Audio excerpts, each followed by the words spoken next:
Hey everyone, this is Jose32 and this is Hit or Miss. Third episode. This is a few days, well, I shouldn't say it's a few days early. I am recording it a few days earlier than usual. It'll probably be uploaded a little bit earlier. I'm just doing it earlier because I'm going to be busy the next couple of days, so I figured I'd get it out of the way. Anyway, last time I did illusionist in the first video. I did Dan and Dave last week, and speaking of which, when I did the Dan and Daves, there was at least one deck that I didn't mention. Not because I forgot, well, I did sort of forget about it, but also because it wasn't really Dan and Dave's deck, and that's the B Erdnasium deck. That B Erdnasium deck, B Squeezer, whatever you want to call it, that's actually put out by Conjuring Arts, and I will probably do Conjuring Arts one of these days as well. But that's kind of the reason why I didn't put it out. It wasn't like a Dan and Dave original, if you will. And the same goes with other ones. Now, I know a lot of you want to see Theory 11, so here it is. No, just kidding. It's not going to be today. I did Illusionist already. I did Dan and Dave. If I do Theory 11 right now, it's going to be kind of like, okay, what next? So I'm going to leave Theory 11 for a couple weeks in the future. There's other companies, smaller companies that I can talk about, and I will. And one of them is a newer player on the game, and that is the Blue Crown. And the Blue Crown started off with this deck, the Blue Crown deck, named right after the company. This deck is definitely, the Crown decks are definitely on the top of my, favorite decks. They got a nice, elegant design to them. They handle really nice. This one has a double backer. They got Arco faces and court cards, and a really nice custom ace of spades. And some decent jokers, nothing wrong with those. Not outlandish or anything anyway. And what you get is a kind of a classic looking deck. That is a good alternative to a regular bicycle for tricks and magic and anything like that. And I think personally the Crown decks are a hit. They're just really nice. I like them. I recommend them. If you don't have them, pick them up. Of course, they followed it up with a Red Crown deck, which again was really nice. You also get a double back with that one. Same faces and everything. Let me just double check something. Yeah. And then they followed that up with a Green Crown deck. And this one, there was some changes.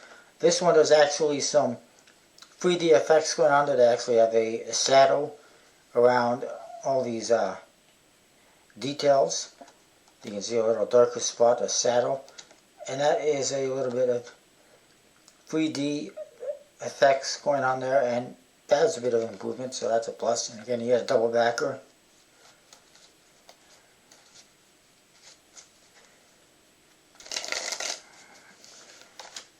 And the Blue Crown kind of pulled a Theory 11, and they said, well, we're going to release more of those decks. We're going to put them in a nice embossed box, and we'll call them V2s. There's nothing wrong with them. You basically get the same deck. It is a nicer box because it's embossed and everything.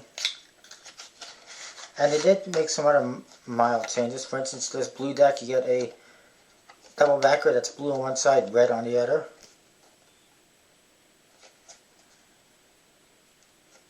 And I do know that the Ace of Spades in these decks is slightly modified. Just some of these lines you would see here on the bottom, slightly modified from the original deck. But other than that, it's basically the same deck, so it's Still a nice deck, but it's basically the same deck, so a little bit of a miss, but it's still a nice deck. So it's kind of in the middle. The red one actually has a double backer. It's just red.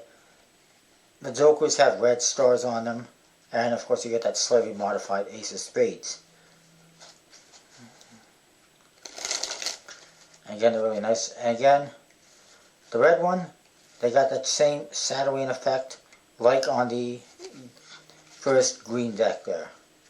The blue one, not so much. They don't have that shadow effect, even though they claim these decks have them.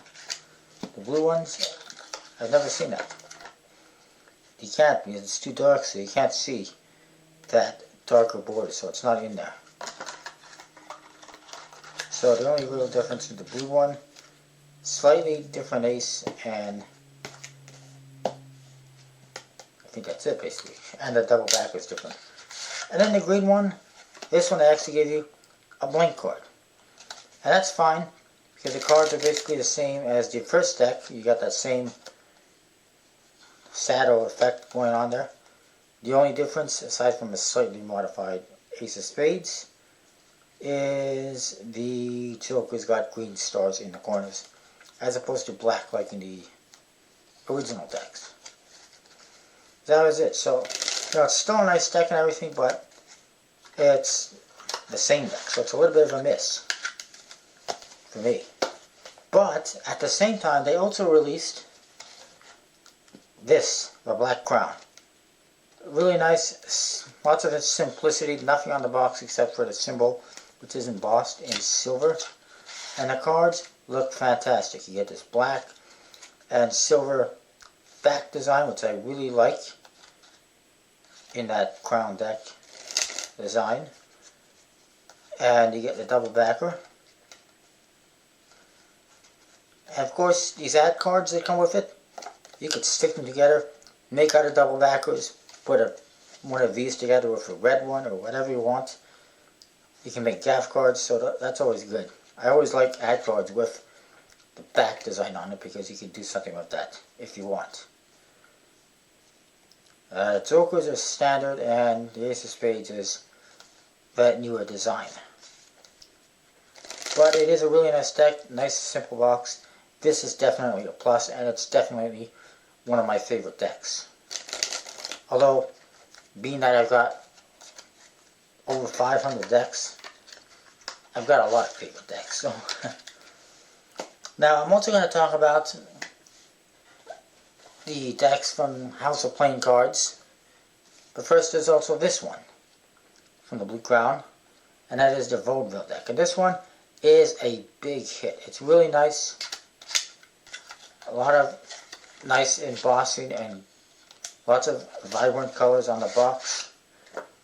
The cards, again you get the ad card. You do get a double backer with a reveal. You get 100% custom faces in this deck, unlike the other ones which had Arco faces. Custom Jokers, custom Ace of Spades, 100% custom, very nice Ace of Spades. Very nice court cards. And the back design is very nice, colorful, vibrant. And the cards themselves, as you can see, are not white, so that's kind of cool too. And of course, handle's really nice. Good quality, just like all their other cards. So definitely a hit. A big hit, and I definitely recommend getting these, and they're still available as far as I know, and relatively inexpensive. Now, of course, the Blue Crown is also behind the HouseOfPlayingCards.com website, so I'm going to talk about their products and what they have so far. I'll put this aside. And that is the Knock deck, the non-original cards, or whatever you want to call it, whatever Knock stands for, NOC, whatever it stands for. These ones got a very simple box, not a whole lot of details. And the cards themselves, very plain. There's nothing on the backs. and the faces are standard. But there were, and you do get a duplicate for some reason as well. Basically, they're fairly standard cards. They do have a magic finish, so it's a decent alternative for a bicycle. They do have some jokers that are custom or a little bit, I don't know, plain, simple if you will. The Ace of Spades is also very simple, very plain. There's nothing wrong with them. They got a good quality. They have a magic finish. But they're very plain, very simple. For me, I like the finish. I like the stock. The handle nice. The whole idea is they're good for magic because the backs are not going to distract the audience. Only the faces are important, I guess. And they're also obviously good for playing cards and stuff like that. But for me, as good as they are in quality and stock, they are lacking a little bit. There's nothing going on them. They're nice to have in my collection, obviously, but there's not a whole lot going on in them, so it's hard to say. I like them, but there's things I dislike about them. So it's kind of in the middle, leaning towards a hit, miss, I should say. So for the most part, everything from the Blue Crown is a hit. And also from the House of Playing Cards. There are other decks that I could talk about, like the White Arco, there's the Americana, but these are not Blue Crown decks. This is distributed by the House of Playing Cards, but it's actually designed by Russell Kurtzevel of Circle City Cards. So it's not a Blue Crown deck, so I'm not going to talk about it. Same with the White Arco. It's actually from the New York Magic Project. .com, their website, produced it, so I'm not going to talk about them, at least not at the moment. Circle City Cards, that's what I can do in the future. So anyways, I just thought I'd do that, the Blue Crown today. Next week, who knows what I'll do, who I'll do. And I don't mean in a, who as in a person, I mean who as in a magic website, the who I do. Don't take that in the wrong way. And this came out and I'm like, that sounds kind of weird. Who I do. I wonder who I do. Who I do is none of your business, really. Or if I do. Anyone. Anyways. So I thought I'd do that. Of course, in the future, once more decks are released, I could do a new video on these companies, or an updated video as well. And for those of you thinking, not that many companies out there I could do, I mean, I could still do Circle City Cards. I could do Hand Lords, which does all the Blades decks. There's still Theory 11, which I'm trying to put off for the time being. I'm sorry if you want to see it, but I'm just trying to put it off. And there is, I could do Be Deceived. Once the next text comes out, there's Incarded, I might do eventually. Skullcore, I might do eventually, I don't know. And there's probably others as well. Also, Conjuring Art is one I will do eventually. And I can't think of anyone else. But anyways, that's what I've got for this video. Hopefully you like it. Don't forget to comment, rate, subscribe. And I'll see you next time. Alright, ciao.